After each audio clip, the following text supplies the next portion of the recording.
Hi guys, Artiar here. So I've been playing Etheria Restart for a while now, and I actually really enjoy the game. But like any live service game, there's always room to grow. So in today's video, I want to go over 5 features or changes that I personally hope to see in the future updates. Alright, so that these aren't complaints, it's just ideas that I think it could really improve the quality of life and the experience of almost every single player, especially you are a long-term player or probably a free-to-play player. So let's jump into it. So the first thing is about PvE and PvP presets with formation. So yes, I know that there's actually preset in Etheria Restart. So let's say, for example, Lily here, this bottom part here, we can actually have presets for different kind of character. But then there's actually a limit for it as well. If not mistaken, it's around like 20 or 25, somewhere there. But so there's actually a limit for the preset, and it's actually not enough. And actually annoys me because we have PvE and also PvP content. So not to mention that when this game released, they actually their best advertising is actually this is a PvP game. So you can actually grind the PvE content in the background like this one, the multi-battle here, while also playing PvP. So for example, I can come here.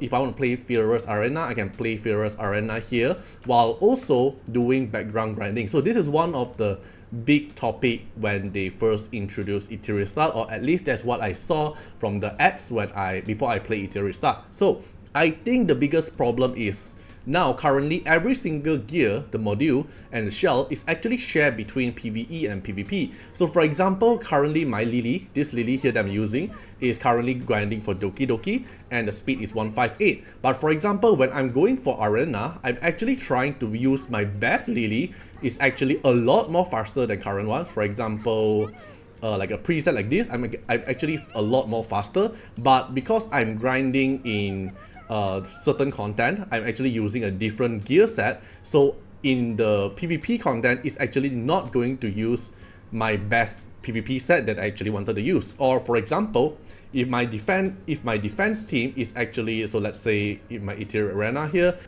Arena team, right? So let's say this is my thing here. So if I'm gonna grinding a certain content, for example, if my unit actually wants the Dating gear, so let's say I'm using like a character like, let's say Marcia. Okay, so if I want to use my Marcia, I want to use my dating equipment, then I'm using currently, so let's say this is my best equipment. I want to actually move around. I want to always use it on my best DPS. So let's say Marcia here currently is using my dating equipment. Now if I go back to my defense formation, now my dating is actually naked, like don't have any equipment on it. That it actually frustrates me because time to time when if I have to move around my module around, then I will actually have a problem, which is when enemy is attacking my defensive team, my defensive team probably is already naked. So why not PvP have their own preset and PvE have another preset? So to be honest, they actually have this function built in, because if we take a look at Union, your Union front here, every time when you equip, the moment you save your formation inside the Union castle here, they actually save all your module when you defense it. So that's why Union have a very solid system, because they actually separate it. So we can look at here, Union front row, they actually save it. So here, where is it? After confirming your garrison, your team stats will be recorded, which means whatever gear you have on them when you save the formation, it will already save, so you don't have to worry about when you're grinding PvE for changing the equipment around, your stats will get messed up. You don't have to worry about that, because this layout period, they actually save your stats. So why not Etheria Restart just reuse this function into the PvP content arena here? For example, your Etheria Arena or probably your Summit Arena will actually save the current preset at the moment you press confirm. Okay, that will actually be a very good quality of life. For example, if I want to play RTA while I'm actually grinding something in the background here, then I can just play RTA, and then probably here have a formation button. I click on the formation button, I can save whatever current enemies gear on the team. Then I can use the current saved enemies to actually go for matchmaking, so I can play PvP and also grind PvE at the background. So I think that's actually the best selling point before Etheria Restart actually launched globally. So I think they actually should make PvE preset and also PvP preset separate. And one more thing is including formation. So let's take a look here, let's say Inferno, right? So if I want to challenge Terromaton, you will know that you probably notice that there's actually a formation setting. So I don't know any of you actually use this. I don't use it because I feel like it's kind of useless because they only apply the formation but not saving the module.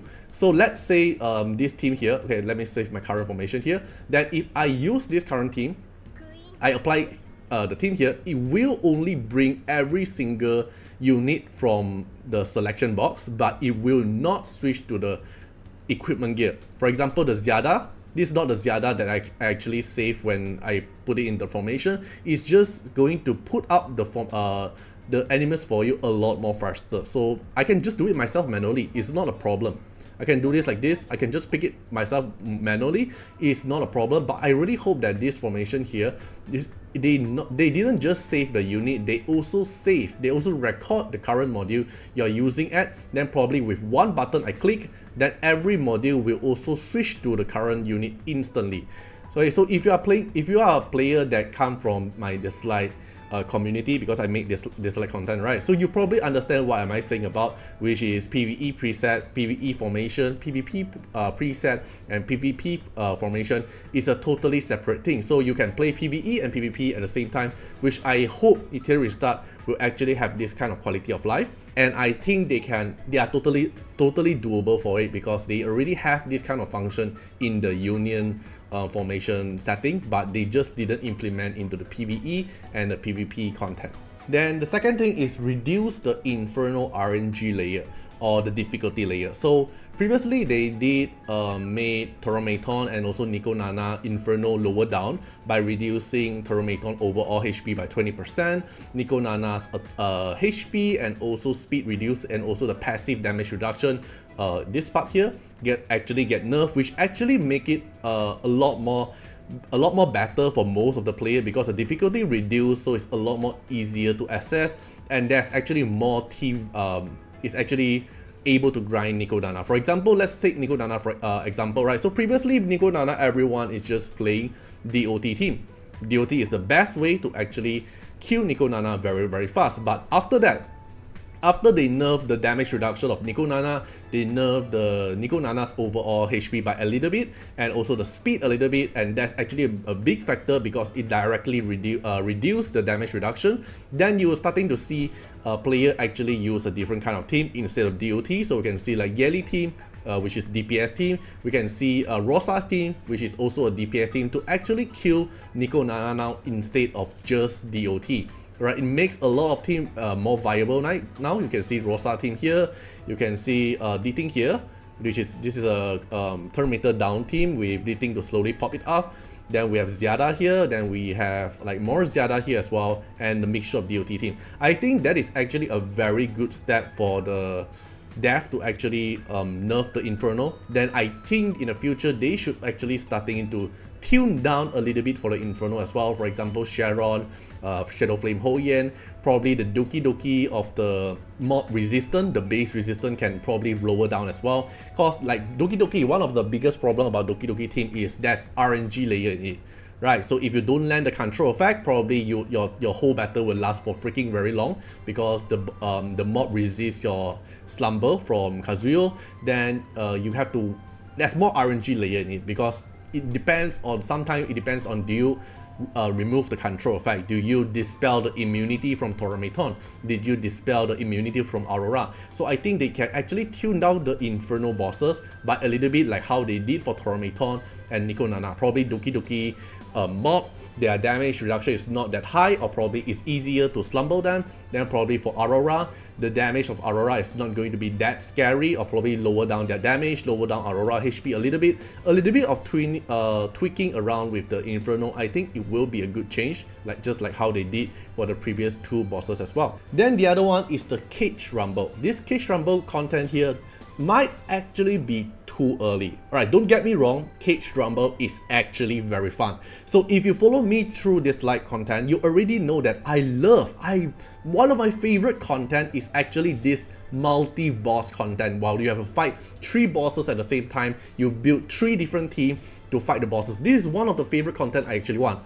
But I think it's actually too early for a week 3 game. Probably it's almost 1 month now, or probably week 3, but I think it's just too early for the current community to actually play Cage Rumble, because you need a full 3 team to actually play in this content.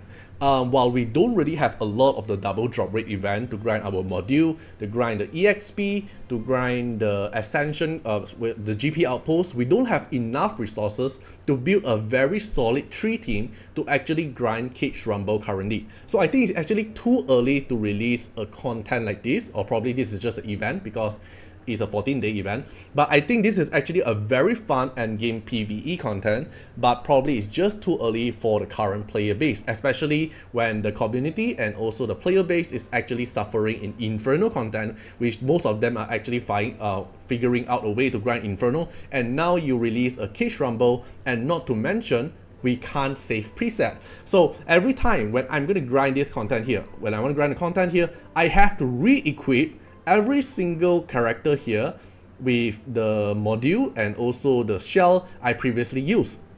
So let's say currently in my Nico Nana team here, my Tsukuyomi have no gear, which means now I have to go back to Tsukuyomi there and figure out to slowly put in the module for Tsukuyomi, because probably the Tsukuyomi gear was previously using for other content gear, then now I already unequipped from her to apply on the other unit, so I have to apply to Tsukuyomi. For example, probably it's actually using on Mew, probably it's this 2-piece Mew is actually using now. So I have to reapply one by one manually. This is what I actually don't like at Cage Rumble currently. I think it's a very fun concept, but the first thing go back to the first point, which is the first thing you want, I hope they need to do is actually save the module, save the shell, and also the team. They did save the team, but they did not save the previous module record we're actually using. So right, I have to re-gear my Chachi the God, I have to re-gear my Linglord, because some of the pieces here I'm actually sharing with my other grinding team that I'm actually using now. For example, Kazuyu, currently I'm grinding Doki Doki, then the Kazuyu is using most of the speed pieces I'm actually using. Then now my Chachi the God don't have the gear, my Linglord don't have the gear, my Holden don't have the gear, then the last boss here, my Dating don't have the gear because it equipped on Messiah, right? So I hope Cage Rumble will actually rerun in the future, probably as a perma content, and probably when that time most of the player can actually build 3 solid team for this content. And another thing is this reward here, we can go up to SSS, right? And from the leaderboard here, we can see that actually no player in global server 1 actually even hit SS yet. Okay, probably in the future, probably like, cause there's actually another 10 more days. Probably within 10 more days, some player can hit SS. Probably not SSS, but some player probably can hit SS. But it's still not a full reward that we can actually get. So I think that the base reward is actually something every single player can actually achieve it, and not actually like the leaderboard here. We can notice that not even a single player can grind double S at the moment. I think the base reward, this reward progress here, is actually something everyone can achieve, instead of currently most of the player I think is only hitting A or probably hitting S for the daily reward, because we can get this reward daily. And then the Rumble quest here is something for challenging. I think this part here can be the challenging part, but the reward progress, at least for this part here, it actually should be achievable for most player. I think they actually released this Cage Rumble too early, in my opinion. But I do hope that they release more this kind of bosses in the future. Probably next time it's not going to be Nico Nana, Sharon, and Apate. Probably next time it's going to be like Toramaton, Doki Doki, and Aurora. I don't know, something like that. I think it will be fun, or rotate around with the other shell bosses. But first thing, go back to the first point. Preset function first. Give me the preset function so I can have a better quality of life of playing PvE and also playing PvP at the same time. Then the other thing is the double drop rate. So the double drop rate actually is a big W for the community. I think every single player that plays Etheria Restart actually like the event content, right? So I think that they actually put this double drop rate event on weekend, and probably not going to put it on threshold, the module drop. probably just the double drop rate for EXP book, because EXP book here we can actually grind for the shadow print as well, so we can actually progress faster to get more 6-star unit, and probably for the proless material, so when they have new unit, it's actually easier for us to grind and weekend, because weekend most probably for most people they're actually having more free time, right, to actually grind it. At the same time, because you are having double drop rate, you can actually grind this at the background while also playing PvP. Because if you have the preset function, this go back to the first thing. That's the reason why I say preset function is so important. So we can actually grind the double drop rate when the EXP and material, and also play Fearless Arena at the background. Like we can play Fearless Arena here, then time to time we can just come out and check and see, oh okay, my EXP book grind is already done. So now I can go back, let it press auto again, then I continue to go grind back my PvP content. I think if they can make it like every 2 weeks, then one double drop rate at the weekend, I think it will be a very good quality of life to the whole game. I hope that it will happen, but yeah, you know, it's just hoping.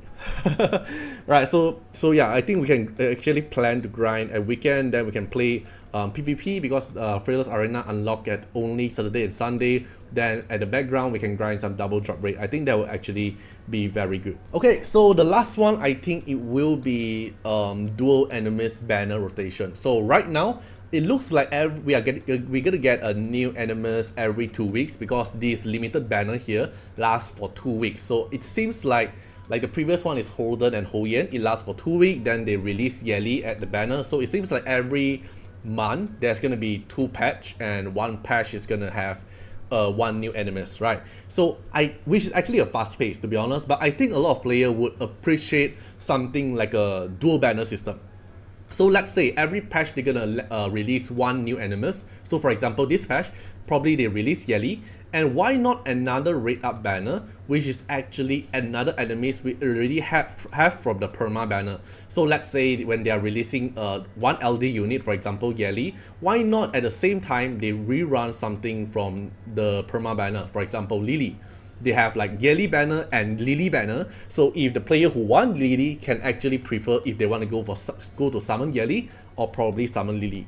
Or if they don't want to run a LD banner for the rate up, probably they can also do something like let's say kind of like a targeted summon, but not the choices we can pick. So for example, this week we're gonna have Claws as a perma ban or a limited rate up banner. So for those players who don't have Claws, or they want a Claws duplicate, they can actually go summon the rate up banner.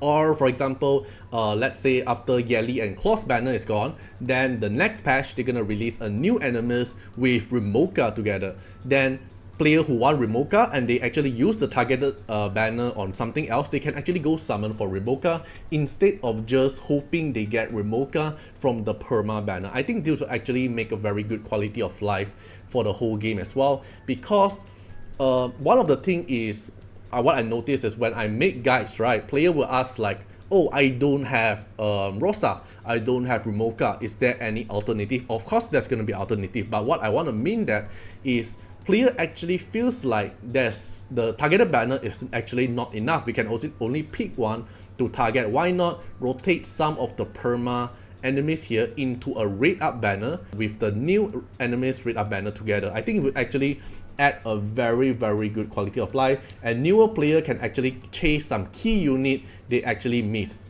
which is actually going to be good. Alright, so I think the long-term player will also still excited about pulling some fresh release at the same time. So it's not just new enemies and another banner that is actually the enemies that is already in the perma banner, but they make it into rate up, so it's easier for certain player to pick them up. So those are the top 5 things I hope they actually implement in Etheria Restart in the future. So I also think that everything here will actually make the experience smoother, more rewarding, and also more free to play friendly as well, especially for the mid game play as well. And not to mention, they are actually improving step by step. For example, I don't know if you guys noticed this, so for the daily quest here, they actually added a little bit more stamina for us when we claim the daily reward. So if not mistaken, it's like 100 more stamina when you just do daily reward. So basically give you extra stamina for you to do some grinding, which is actually good because they do listen to the community, and they do some adding to the their quality of life, but I do hope that the top 5 things that I mentioned, they actually will also implement them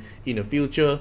And that's all. So let me know in the comments if you agree with what I said or you disagree with anything I said as well. You can also let me know, and what kind of changes you personally love to see in the game. Like I did not mention in the top 5, if you have anything you actually hope to see in Etheria Restart as well, you can also comment down in the comment section. So if you enjoyed this kind of breakdown video, don't forget to like and sub. More guides are coming on the way. So see you guys in the next one. Bye bye.